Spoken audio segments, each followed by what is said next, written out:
அனைவருக்கும் வணக்கம்.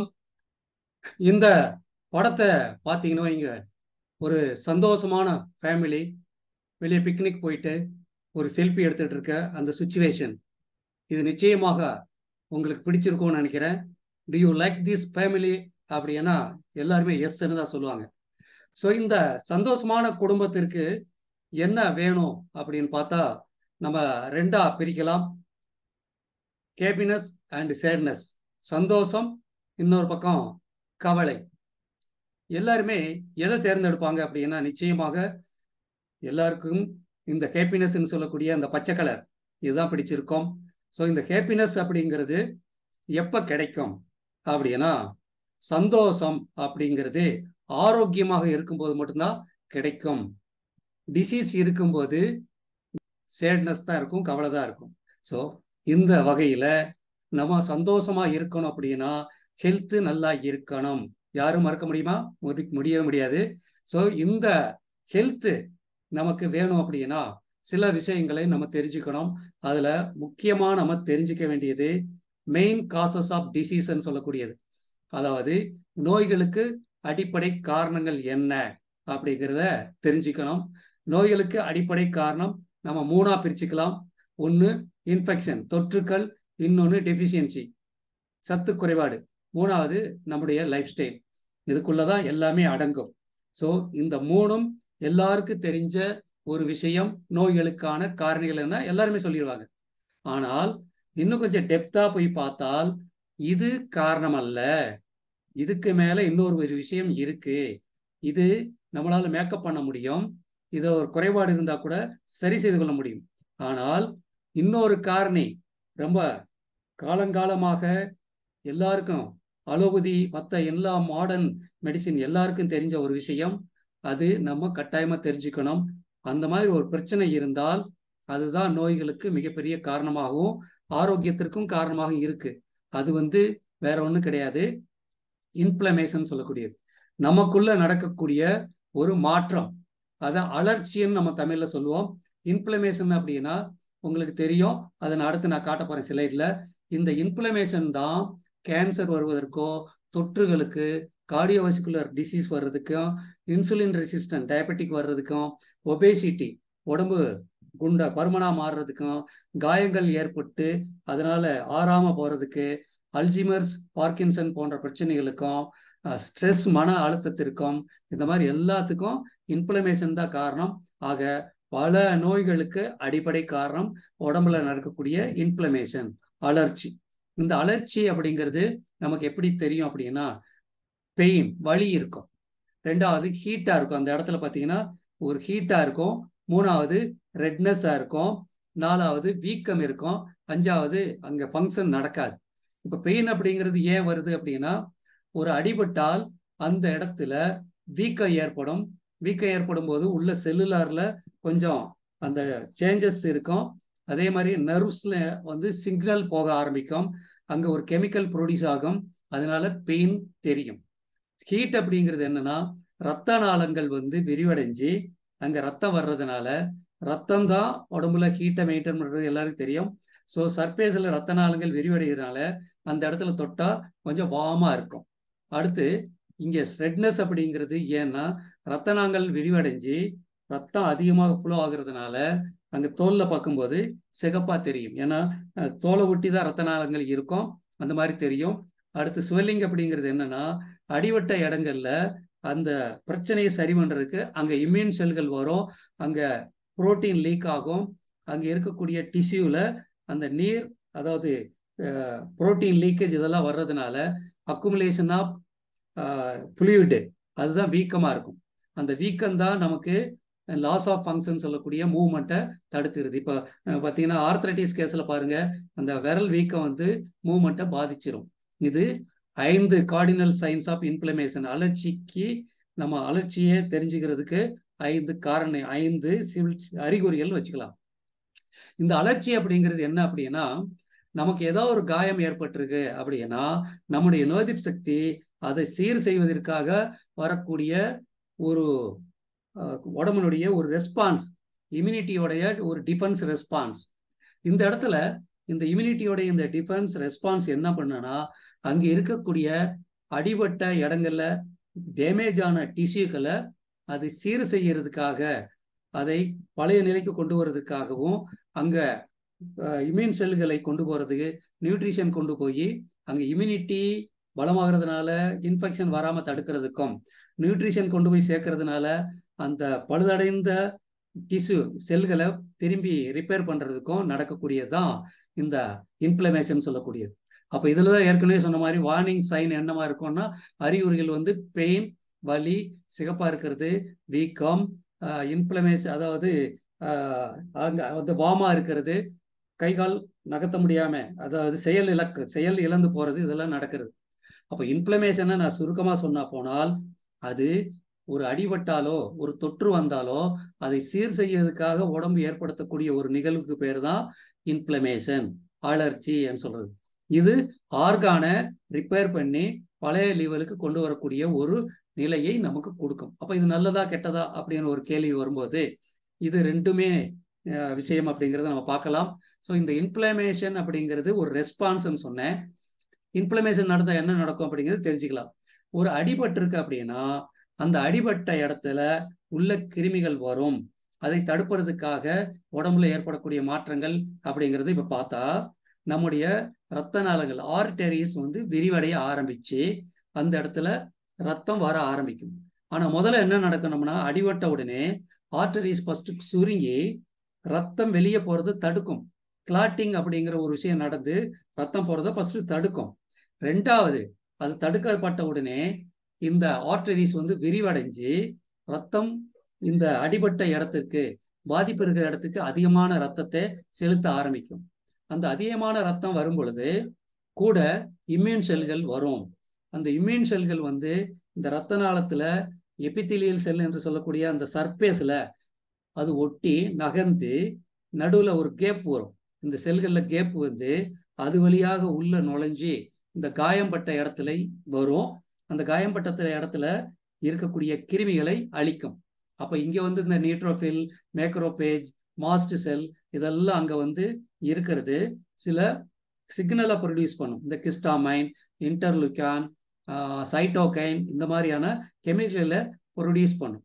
அப்போ இந்த மாதிரி கெமிக்கல்கள் ப்ரொடியூஸ் பண்ணும்போது இம்யூன் செல்கள் வந்து ஆக்டிவேட் ஆகி அது இந்த இடத்துல டெப்ரிஸ் இருந்தா, பாதிப்பு இருந்தா அந்த செல்களை அழித்து அதை வேஸ்டா வெளியே தள்ளுறது, டிஷ்யூயை ரிப்பேர் பண்றது, இந்த மாதிரி வேலைகளை செய்ய ஆரம்பிக்கும். இதுதான் வந்து இந்த இன்ஃப்ளமேஷன்ல நடக்கக்கூடியது.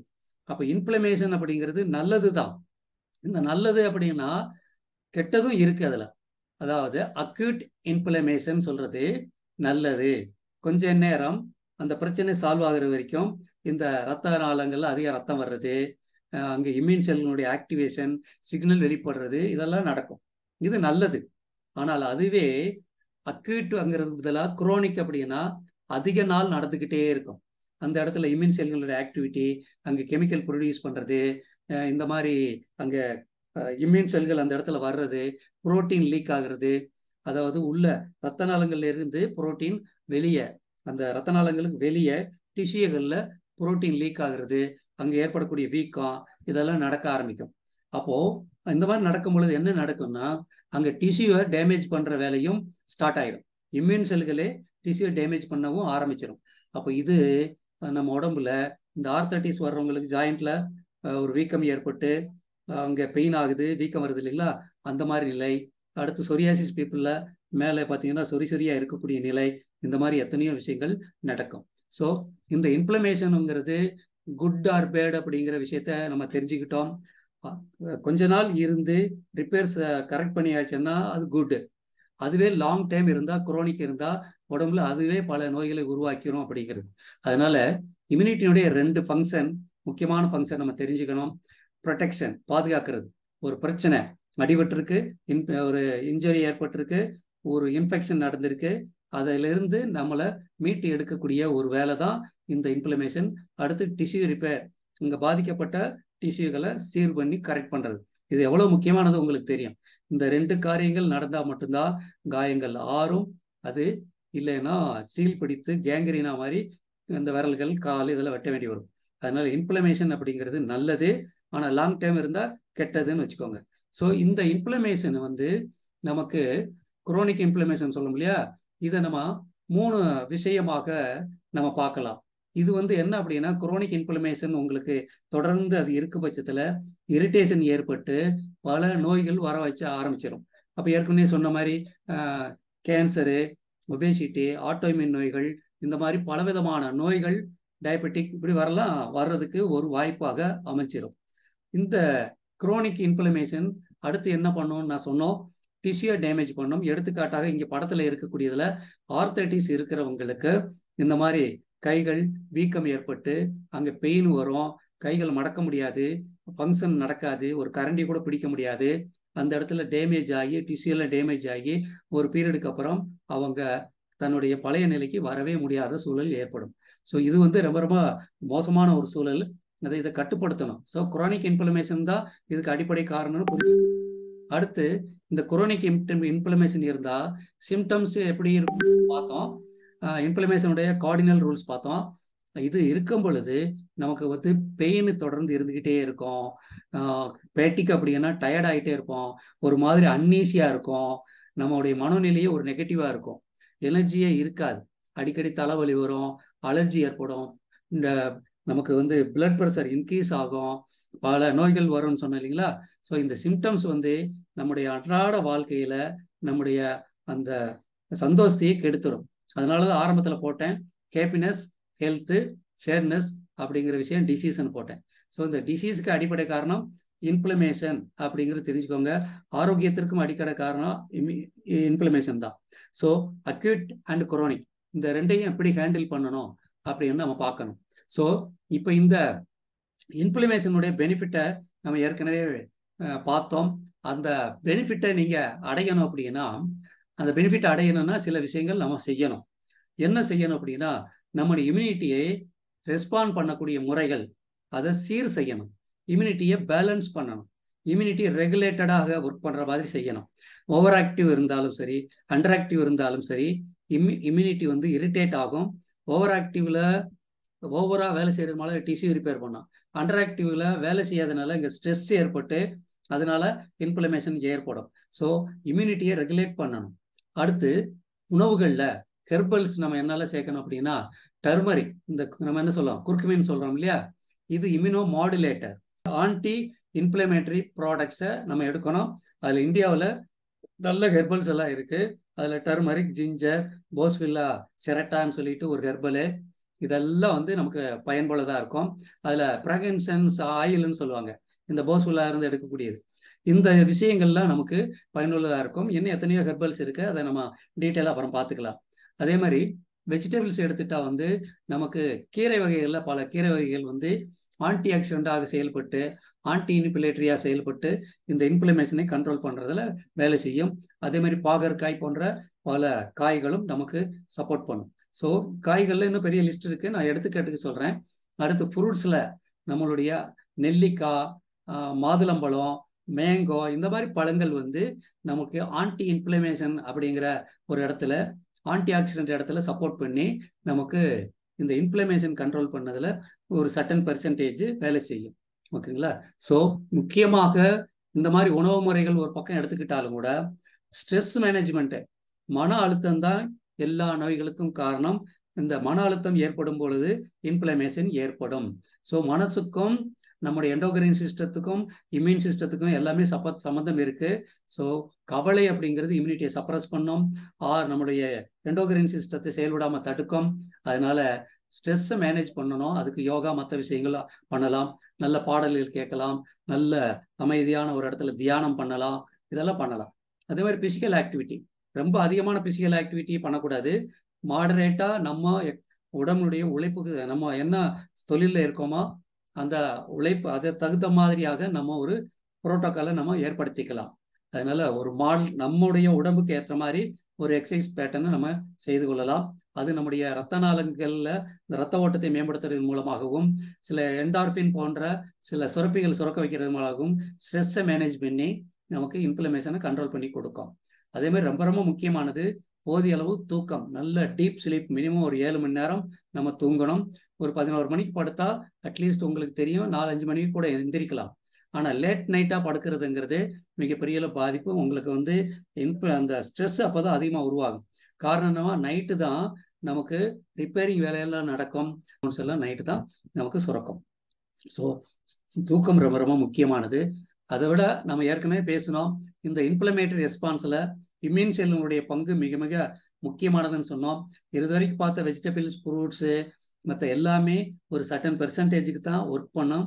ஆனால் இம்யூனிட்டியுடைய ரெஸ்பான்ஸ், இம்யூனிட்டியினுடைய ரெகுலேட்டட் அந்த மெத்தடாலஜியை நம்ம கரெக்டாக கையாண்டாதான் மட்டும்தான் இம்யூனிட்டியை சிறப்பாக கையாளும் பட்சத்தில் நிச்சயமாக 100% ரிசல்ட் வரும். அது எப்படிங்கிறது நம்ம பார்க்கலாம். இப்போ பார்த்தீங்கன்னா இம்யூனிட்டி வந்து ஓவர் ஆக்டிவ், அண்டர் ஆக்டிவ் வேலை செய்யும். அதில் ஓவர் ஆக்டிவ்ல நமக்கு இன்டர்னலாக பிரச்சனைகளும் எக்ஸ்டர்னலாக பிரச்சனைகளும் வரும்.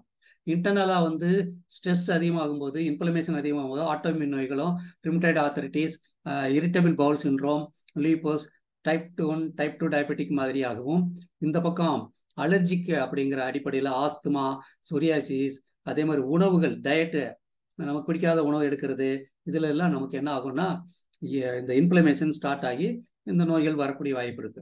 அதே மாதிரி இம்யூனிட்டி அண்டராக்ட் பண்ணா கேன்சர், டிபி, ஹெப்படைட்டிஸ் போன்ற பிரச்சனைகள் வரும்.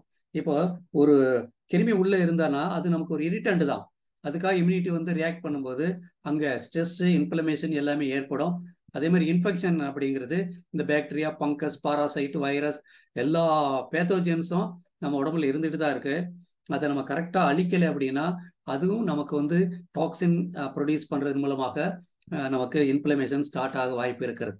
அதனால நம்ம வந்து உணவு, கிருமி அடிபடுறது, இந்த மாதிரி பல விஷயங்கள்ல இன்ஃப்ளமேஷன் உருவாகுது, அதன் மூலமாக நமக்கு நோய்கள் அதிகமாகுது அப்படிங்கிறத புரிஞ்சுக்கிட்டு இன்ஃப்ளமேஷன் கண்ட்ரோலில் பேலன்ஸ்டு இம்யூனிட்டி ரொம்ப ரொம்ப முக்கியங்கிறத புரிஞ்சுக்கணும். இதுதான் 100% ரிசல்ட் கொடுக்கும். அப்போ இம்யூனிட்டியை எப்படி பேலன்ஸ் பண்ணுறது அப்படின்னா, இயற்கையாகவே நமக்கு கிடைத்த ஒரு பொருள் இருக்கு. அது வந்து 4 லைஃப் ரிசர்ச் நிறுவனம் நமக்கு கொடுக்கக்கூடிய 4 லைஃப் டிரான்ஸ்ஃபர் ஃபேக்டர் ட்ரைஃபேக்டர் ஃபார்முலா. இது வந்து இம்யூனிட்டிக்கு வந்து 4 விதமான சப்போர்ட் பண்ணும். ஒன்று, இம்யூனிட்டி பிரச்சனையை ரெகனைஸ் பண்ணி அதை அடையாளம் கண்டு உடனே அந்த பிரச்சனைக்காக, அந்த திரட்டுக்காக வேலை செய்யக்கூடியதாக இருக்கும். ஒரு இடத்துல காயம்பட்டிருக்கா, இல்லை ஒரு பாக்டீரியா உள்ள நுழைஞ்சிருக்கா, இமிடியேட்டா அதுக்காக செயலாக்கம் இம்யூனிட்டி பண்ணுவதற்கு இந்த ரெகக்னைசம் சொல்லக்கூடியது இம்யூனிட்டியுடைய மிகப்பெரிய ஒரு வேலை. அடுத்து ரெஸ்பாண்டன்னு சொல்லுவோம். இம்யூனிட்டி வந்து ஒரு பிரச்சனைக்கு எதிராக உடனே வேலை செஞ்சு அதை அழிக்கக்கூடிய முறைக்கு வந்து நம்ம ரெஸ்பாண்டன்னு சொல்றோம். நல்ல பேலன்ஸ்டு இம்யூனிட்டி இதுல சிறப்பாக வேலை செய்யும். அடுத்து ரிமெம்பர்னு சொல்லுவோம். இப்போ இம்யூனிட்டி வந்து சிறப்பாக வேலை செஞ்சது, அங்கே ஒரு காயம் ஏற்பட்டது, இல்லை ஒரு கிருமி வந்தது, அதை ரெஸ்பாண்ட் பண்ணி அழிச்சது, அது இம்யூனிட்டி வந்து பக்காவாக ரெக்கார்ட் பண்ணி வைக்கணும். இப்போது நீங்கள் ஒருத்தர்கிட்ட பணம் கொடுக்குறீங்க, வாங்குறீங்க, இல்லை செலவுகள் எல்லாமே ரெக்கார்டு பண்ணி தானே வைக்கிறீங்க. ஞாபகம் வச்சுட்டு இருக்கீங்க, ரெக்கார்டு பண்ணுறீங்க. ஞாபகம் எப்படி இருக்குன்னு ரெக்கார்டாக இருக்கும். அதே மாதிரி இம்யூனிட்டி வந்து இந்த மாதிரி பிரச்சனைகளை ரெக்கார்டாக பண்ணிக்கிறோம். அது வந்து மெமரி மாலிகுலாக பதிவு நடக்கும், வெள்ளை அணுக்கள்ல பதிவு நடக்கும். அதுக்கு இம்யூன் இன்டெலிஜென்ஸ் சொல்லுவோம். ஸோ இம்யூனிட்டி நல்லா இருக்கும்போது இந்த மாதிரி ரெக்கார்டிங் சிறப்பாக நடக்கும். அடுத்து கடைசியில் முக்கியமானது, இம்யூனிட்டி ரெகுலேட் பண்ணுறதால இந்த இம்யூனிட்டி வந்து சிறப்பாக வேலை செய்யும். அதில் நம்ம டிரான்ஸ்ஃபர் ஃபேக்டர் ஏற்கனவே சொல்லிட்டு இருந்த அந்த ப்ராடக்ட் சப்போர்ட் பண்ணுது. இம்யூனிட்டியுடைய 4வது வேலை இம்யூனிட்டியை ரெகுலேட் பண்ணுறது. அப்போ அதில் என்ன இருக்குது அப்படின்னா, அதில் ரெகுலேட்டரி செல் அப்படின்ற செல் இருக்குது. டி செல் இருக்குது, பி செல் இருக்குது, அதில் ஹியூமரல் இம்யூனிட்டி இருக்குது, செல் மீடியேட் இம்யூனிட்டி. ஹியூமரல் வந்து பிரச்சனையை ஐடென்டிஃபை பண்ணுறது, செல் மீடியேட்டட் பிரச்சனையை அழிக்கிறது. அதில் இருக்கக்கூடிய டி ரெகுலேட்டரி செல் வந்து பிரச்சனை சரியான உடனே ரெகுலேட் பண்ணுறது. பல பேருக்கு இந்த ரெகுலேட்டரி செல் வேலை செய்யாது. அப்போ பிரேக் இல்லாமல் வண்டி ஓடுற மாதிரி, எங்கேயாவது மரத்தில் போய் இடிச்சு நிற்கிற மாதிரி இது வந்து நம்ம இம்யூன் செல்கள் நம்ம செல்லையை அழிக்கக்கூடியதாக இருக்கும். இங்கே தான் இம்யூனிட்டி இன்ஃப்ளமேஷனை அதிகமாக உருவாக்கி பிரச்சனைகளை உருவாக்குதுன்னு சொல்கிறோம். அப்போது இத்தனை விஷயங்களையும் 4 விஷயத்தையும் இம்யூனிட்டி சிறப்பாக செய்தால் நல்லா இருக்கு இல்லையா? அதுக்கு தான் நம்முடைய 4 லைஃப் டிரான்ஸ்ஃபர் ஃபேக்டர் பயன்படுது. சரி, இதை எப்படி நம்ம கண்டுபிடிக்கிறது? என்ன டெஸ்ட் இருக்குன்னு பார்த்தா, லேபில் அறிகுறிகளை பற்றி சொன்னோம். சிகப்பாக இருக்கும், வாமா இருக்கும், வீக்கமாக இருக்கும்னு பேசினோம். 5 கார்டினல் ரூல்ஸ் சொன்னோம். அதே மாதிரி ரத்தத்தில் செக் பண்ணக்கூடிய முறை இருக்கு. சிஆர்பின்னு சொல்லக்கூடிய சி ரியாக்டிவ் புரோட்டீன் டெஸ்ட் ஒன்று இருக்கு. அடுத்து இஎஸ்ஆர்னு சொல்லக்கூடிய எரித்ரோசைட் செடிமெண்டேஷன் ரேட். இந்த ரெண்டையும் பார்க்கும்போது நம்ம உடம்புல இன்ஃப்ளமேஷன் இருக்கா, ஏதோ ஒரு ஆர்கான் வந்து பாதிக்கப்பட்டிருக்கா, ஏதோ இரிட்டேஷன் இருக்கா, டாக்ஸின் இருக்கா, இன்ஃபெக்ஷன் எப்படி இருக்கு அப்படிங்கிற விஷயங்களை பார்த்துக்கலாம். அதே மாதிரி சிஆர்பி அப்படிங்கிறது இன்ஃப்ளமேஷனையும் காட்டும், ஹார்ட் ப்ராப்ளம் இருக்கா அப்படிங்கிறதையும் காட்டும். அதனால இன்னைக்கு நமக்கு லேபில் ஒரு டெஸ்ட் பார்க்குறோம், இசார் டெஸ்ட் பார்க்குறோம், இந்த மாதிரி இதெல்லாம் பார்த்து இதனுடைய குவான்டிட்டி நார்மலை விட அதிகமாக இருக்கும் பட்சத்தில் இதை சரி செய்யறதுக்கு இம்யூனிட்டியை ரெகுலேட் பண்ணி ஆகணும். இது ஒரு சிம்டம் தான். உள்ள ஃபயர் இருக்கு, எரிஞ்சிட்டு இருக்கன்னா புகை வரத்தானே செய்யும். அந்த புகை தான் இந்த டெஸ்டினுடைய ரிசல்ட். அந்த அடிப்படையில் அந்த ஃபயரை நம்ம அணைக்கணும். புகையை நீங்க வெளியே பார்க்குறீங்க, ஆனால் உள்ள ஃபயர் இருக்கு. அந்த ஃபயரை நம்ம அணைக்கணும் அப்படின்னா எரிஞ்சிட்டு இருக்க குழியெல்லாம் வெளியே எடுத்து தண்ணியை ஊற்றி அதை அணைக்கணும். அப்போ அதுக்கு பயன்படக்கூடிய ப்ராடக்ட் நம்ம 4 லைஃப் ட்ரான்ஸ்ஃபர் ஃபேக்டர். இது இம்யூனிட்டிக்கு ரெகக்னைஸ் பண்ணுறதுக்கும் ரெஸ்பாண்ட் பண்ணுறதுக்கும் ரிமெம்பர் பண்ணுறதுக்கான அந்த பவரை, அதே மாதிரி ரெகுலேட் பண்ணுறதுக்கான பவரை கொடுக்கக்கூடிய ஒரு ப்ராடக்ட்டு. எவ்வளோ அற்புதமான ப்ராடக்ட் இயற்கையில் நமக்கு கிடைச்சிருக்கு. இது எப்படி நம்ம எடுக்கிறாங்க, இதனுடைய சயின்ஸ் என்ன, இதெல்லாம் நாங்கள் ப்ராடக்ட் ட்ரைனிங்கில் நம்ம ரெகுலராக கொடுத்துட்ருக்கோம். அந்த ப்ராடக்ட் ட்ரைனிங்கில் நீங்கள் அட்டன் பண்ணலாம். இல்லை விருப்பப்படுறவங்களுக்கு அது ஏற்கனவே நடத்தின ப்ரோக்ராமுடைய ரெக்கார்டட் வெர்ஷன் உங்களுக்கு அனுப்பப்படும். ஸோ எவ்வளவு பிரச்சனைகளுக்கும் அடிப்படை என்ன அப்படின்னா இன்ஃப்ளமேஷன் தான். இன்ஃப்ளமேஷன் அளவாக இருந்தால் நல்லது, அதுவே அதிகமாக இருந்தால் கெட்டது. ஸோ ஹீட்டு கொஞ்சம் கம்மியாக இருந்தால் நம்ம உள்ள கை வச்சுட்டு இருந்தால் கூட ஒரு தண்ணி ஹீட்டாக இருக்குது, அளவாக நம்ம தாங்குற அளவுக்கு வச்சுக்கிட்டே இருந்தால் எவ்வளோ நேரம் வச்சாலும் ஒன்றும் பாதிப்பு இருக்காது. அதே கொதிக்கிற தண்ணியில் வச்சா என்ன இருக்கும், காயம் ஏற்படுது இல்லைங்களா? அது மாதிரி தான் இன்ஃப்ளமேஷன் உள்ளே நடக்கக்கூடிய ஒரு அற்புதமான ஒரு க்யூரிங் மெத்தடாலஜி. ஆனால் அது அதிகமானால் என்ன ஆகும், டேமேஜ் பண்ணும். ஸோ இதை சீர் பண்ணுவதற்கு நம்ம கையில் இருக்கக்கூடியது 4 லைஃப் ட்ரான்ஸ்ஃபர் ஃபேக்டர் மட்டும்தான். மற்ற ஒரு சப்ளிமெண்ட், மற்ற எந்த துணை உணவுகளானாலும் சரி, வெஜிடபிள்ஸு, ஹெர்பல்ஸு, ஃப்ரூட்ஸு எது இருந்தாலும் சரி, எக்ஸசைஸ் எதாக இருந்தாலும் ஒரு சர்டன் பர்சன்டேஜ் வேலை செய்யும். ஆனால் 100க்கு 100 அற்புதமான ரிசல்ட் கொடுக்கக்கூடியது 4 லைஃப் ட்ரான்ஸ்ஃபர் ஃபேக்டர் தான். ஸோ இதை யார் உங்களுக்கு இந்த ப்ரோக்ராம் சொன்னாங்களோ அவங்கள நீங்கள் அழைத்து இதை பற்றி கேட்டுக்கோங்க. 4 லைஃப்ல ஒரு 19 ப்ராடக்ட்டு இம்யூனிட்டிக்கான ப்ராடக்ட் இருக்குது. ஒவ்வொன்றும் ஒரு விதமான வேலை செய்யும். அதில் நம்ம 4 லைஃப்னுடைய அந்த ப்ராடக்ட் ட்ரைனிங்கில் நீங்கள் கற்றுக்கொள்ளலாம். ஸோ இன்னைக்கு ஆரோக்கியமான வாழ்க்கை, சந்தோஷமான வாழ்க்கை, ஏற்கனவே நம்ம ஆரம்பத்தில் ஒரு ஸ்லைடில் போட்டோம். அந்த மாதிரி குடும்பத்தை எல்லாருமே விரும்புவாங்க. உங்கள் குடும்பமும் அப்படித்தான் சந்தோஷமாக இருக்க விரும்புவீங்க. சந்தோஷமான குடும்பத்துக்கு அடிப்படை ஒரு ஆரோக்கியமான வாழ்க்கை முறை. ஆரோக்கியமான வாழ்க்கைக்கு அடிப்படை 4 லைஃப் ட்ரான்ஸ்ஃபர் ஃபேக்டர் அப்படிங்கிறத உங்களுக்கு மறுபடியும் நான் அழுத்தி சொல்ல விரும்புகிறேன். ஸோ இந்த ப்ரோக்ராமுக்கு அழைத்தவர்கிட்ட நீங்கள் தெளிவாக கேட்டு அவங்க கால் பண்ணுங்க. அவங்கள அழைத்து இதை பற்றி மேலும் தெளிவாக தெரிஞ்சுக்கிட்டு ட்ரான்ஸ்ஃபர் ஃபேக்டர்களை பயன்படுத்தி ஆரோக்கியமான வாழ்க்கை வாழ்வதற்கு இந்த ப்ரோக்ராம் உங்களுக்கு பயனுள்ளதாக இருந்திருக்கும்னு நினைக்கிறேன்.